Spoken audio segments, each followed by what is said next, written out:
मैं रात दिन ये दुआ करूं की कॉलेजला तर काय सुट्टे या महिन्यात कॉलेज कमी सुट्ट्यात जास्त झाले. श्रीच्या घरची टाकी आणायची सिलेंडरची चाललोय. गाड्या काय आत नेऊन देत नाही. यांचं लय शॉर्टेज चालू आहे तर माणसं बी थांबलेत बघा नंबरसाठी. हे बघा मम्मीनं मटकी भिजू घातलेली किती भारी मोड आल्यात.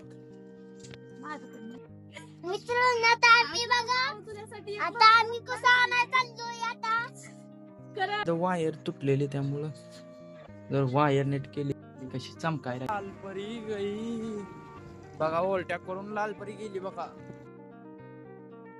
आज सिस्टरला गाडी नाही जायला त्यामुळे मी आता चाललोय गाडी घेऊन सोडायला.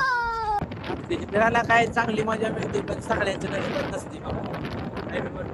मैं रात दिन ये दुआ करूं की भावांनो जास्त वेळ न लावता आजचा ब्लॉग इथे थांबूया. भेटूया उद्याच्या ब्लॉग मध्ये. Thanks for watching. Bye bye. आता जेवण करतो.